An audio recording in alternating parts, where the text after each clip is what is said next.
So going back to Boston now, Yeah.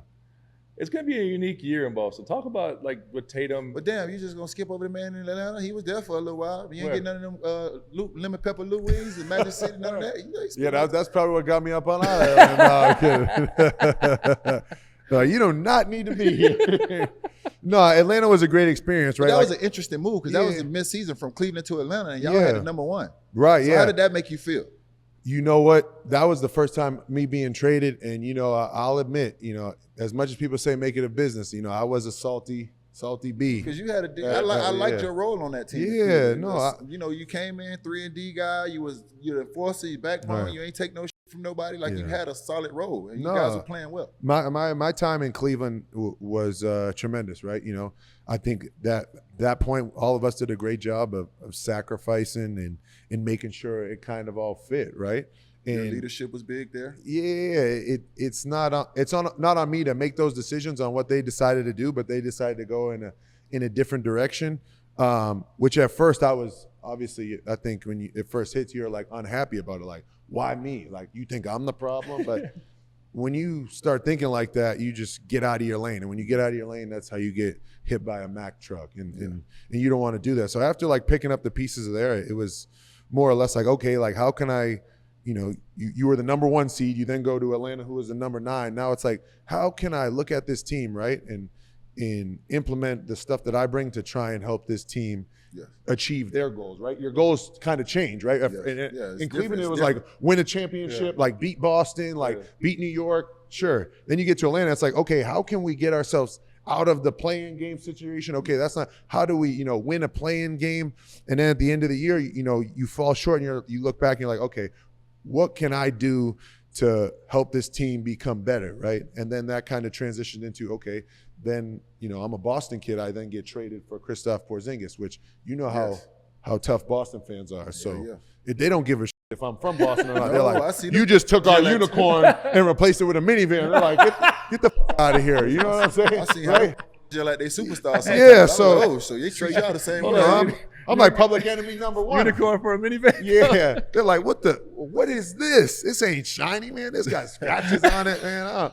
I don't like. So now I'm kind of in the mode of like, okay, obviously JT is out, but Boston has done a really good job. If you've looked at it, when really guys miss games, of like really good. Yeah, like it's their culture. It's who they are. So it's like, okay, George, now what can you do to maximize what you have to help them win games? Because you don't want to be in Boston losing. That's for sure. Like that's the last expectation. There's a standard. Yeah. There's an expectation and standard with Boston to win. So that's kind of how I've transitioned. My mindset is like, okay, what can I do this summer? Can I come in the best shape that I'm in, and also, mentor and kind of teach and also learn, because they've won championships, and kind of dial that all into one and focus every day on like, how can I win the day and then win games. So it's kind of like been like a full circle moment from getting traded to Cleveland to Atlanta to then back in Boston. But you know the difference though, because you've been in Utah, obviously you've been in Cleveland, which is connection. That looked like a connected group of guys. I played with Max, you know what I'm saying? I know Max, so I kind of got a feel for how that locker room was. Just me being able to keep in touch with Max and talk about Max. Then you go to Atlanta, and I don't know what that locker room's like, and now you end up in Boston, and in the situation. And I love what Atlanta's been doing. I love the moves. Shout out ATL. I just want to see what the leadership gonna be like. But I love that. So now you go to another connected locker room. But when you talk about the differences and why those teams are successful, because there's a difference in those locker rooms. It just ain't the players and it just ain't the X's and O's. Right. There's a difference when you walk in those locker rooms of teams that are playing how Cleveland was playing, and then the teams that play like Boston play, and then the teams that struggle are the teams that's figuring it out. Mm-hmm. Just talk about the power of the connection and brotherhood, because I think people think the civilians at home feel like it's just you get great players, you put good pieces around them, and then you show up at 7:30 and that's click. Just talk about the other shit that goes into it. I definitely don't. That's definitely not it. And for the common fan, like if they could really take a deep dive in, like your best players set the tone, right? Like when your best players are in there, when your best players are in there, grinding and working. That are, you look at the payroll and they're making $60-70 million and they're setting the tone. You look at yourself like, oh damn, like he's working this hard. Like, how can I give anything less than what he's given? Yes. And then when the best players drop their tone or their tempo, those guys that are still grinding, you know, pick them back up, challenge them. Because at the end of the day, like I talked about, when your best players are setting the tone and there's those competitors that are like, you guys talk about like dogs. That's when the culture is set. And what I believe, and you can probably attest to this, you too in Miami, is you fight for your culture every single day. Yes. Like it's not just, hey, we've built a good culture over here. No, it's like you fight towing the line of like what's accepted and not accepted, and are you going to call it out or are you going to let it slip and then Hey, I tell people it's almost like parenting. Culture is an endurance game. Yes. Yeah. If you get sick of fighting that, you're gonna lose. Yeah. It's like at the end of the day, it's like being a parent. Like, hey, kids, be home at midnight or 11, whatever time it is. And you start going to be 11:15, 11:30. They're just gonna keep taking the rope away. And that was my Culture's an comment endurance when I game. said about Joel. Like, I would be relentless. He would have to tell me every day, go to hell. I would be relentless, pointing out the small details every single day because those things matter. Yeah. And like you said, it's not easy to do. Sometimes I don't feel like pointing out. It's been days I came in practice, I got to tell this again to touch the line. Like, right. I don't feel like telling this, but I have to because it's going to matter at some point. You don't know when, but at some point that kind of shit is going to matter. But let me ask you this, because I have like a theory on this where there's so many times during a season, like a season, what we'll probably say it's like 200 days, right? And there's so many times that you can allow people to drop below the standard before where you get to like the finals and it shows up. And you're like, oh, I wonder why we fell short. Well, then you think about how many times did I not say something when he did something wrong or when he did something wrong. And it kind of makes you paranoid. Like every day you're like, no, I ain't letting anybody, before they're like, come on, UD, like chill. Like, you know, we had a long, like, so I guess my question is to you, how many times have you felt that when you fell short? Have you been like, damn, I wish I would have called out him or I would have did this different? Never, because I never had the opportunity to get away with shit, so I kind of treated how I was. Yeah. I had my room for error was this small. So if I have that expectation of myself, I have that same expectation of you. So if I'm gonna call myself out every time, why the f I'm gonna let you slide? Because I ain't let myself get away with shit. I'm obsessing over up. I'm going home and losing sleep over the one rebound I didn't get, the one rotation I didn't make. I'm losing sleep, so why the f would I let you think it's okay for you? That's not okay. If it ain't okay for you, it ain't. If it ain't okay for me, then why would I think it's okay for you? I'm holding you to the same standard. I don't give a where you was drafted. No, for sure. Because if I can get 15 to think like me, and I know you ain't me, but I used to tell myself this: like, sometimes you gotta have enough heart for everybody. All you come from the slums, but when we get between these lines, we gonna act like you. And I got y'all back. So do what the you gotta do. Preaching. Feel me? So if I can get 15 guys to think like an undrafted out the mud, and you are actually the number 5 pick and talented as and you think how I think, oh, I got some work with. No. I can do something with this. Yeah. That's why those guys, like the super talented guys, when they get that mindset, that's why they turn into the best of the best. You said it though before, and again, I've only been a part of the championship team. Obviously we didn't win it in Cleveland, but in Miami. What you said in here is the same thing. Like Bron brought this to practice every day. Man.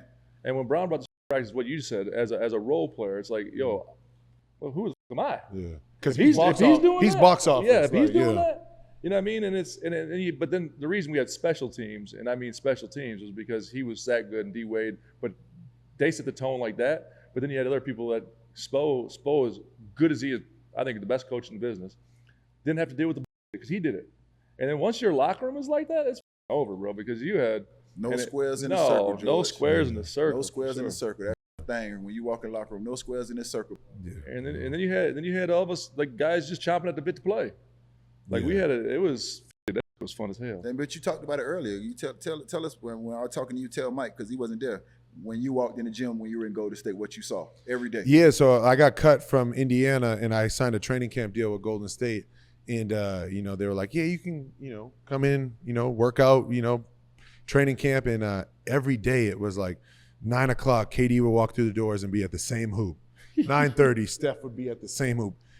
10 o'clock, Clay would be at the same hoop doing the same things. And it just made me realize, like, damn, I just got cut and I don't have a routine. Mm-hmm. These guys just won a championship and they all have a routine. Like, maybe I need to fix something that I'm doing it. And I think the best thing is if you can come up with a routine where it gets you a little bit better every single day. So when you go in, whether you're sick, not feeling well, extra happy, extra sad, these are the things that I got to do.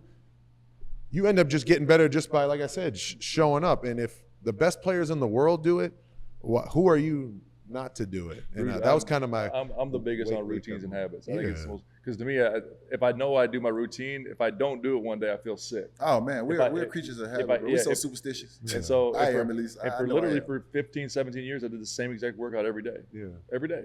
Because I knew if I did that, I knew it was going to translate. Baseball fans, summer is in full swing and the season is heating up. From mid-season rivalries to breakout performances, every game is packed with drama. There's no better time to jump in with my partners at DraftKings Sportsbook. Right now, new customers who bet just $5 get $150 in bonus bets instantly. Whether it's towering home runs or clutch strikeouts, you won't want to miss a moment. Download the DraftKings Sportsbook app and sign up using my promo code OGs. The crown is yours. Stay in on the action and use your $150 in bonus bets on DraftKings same game parlays for a shot at an even bigger payout. Combine multiple bets together from the same game. Love the thrill of live betting? DraftKings has got you covered. Bet live in progress games right as they happen, making watching the game that much more exciting. If sports betting is not yet available in your state, don't worry. You can still join in on all the fun with DraftKings Pick 6 and have the shot to win cash prizes. Download the DraftKings Sportsbook app now. New customers use my promo code OGs and bet just $5 on any wager and get $150 in bonus bets instantly. That's promo code OGs only at DraftKings Sportsbook.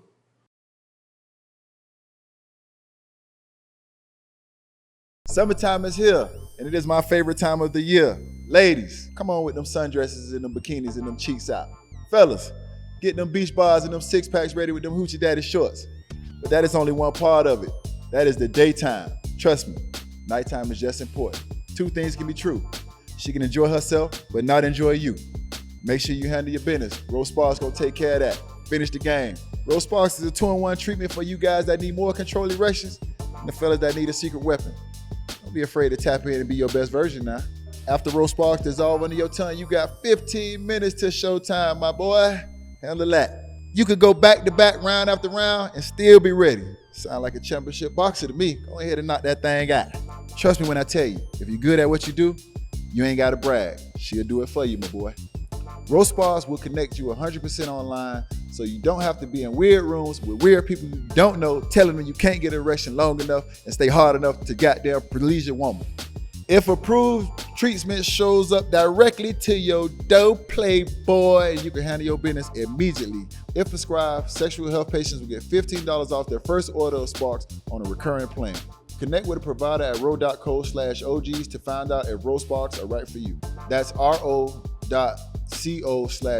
for $15 off your first order. Compounded drugs are permitted to be prescribed under federal law, but are not FDA approved and do not undergo FDA safety. For safety information, go to ro.co/safety info.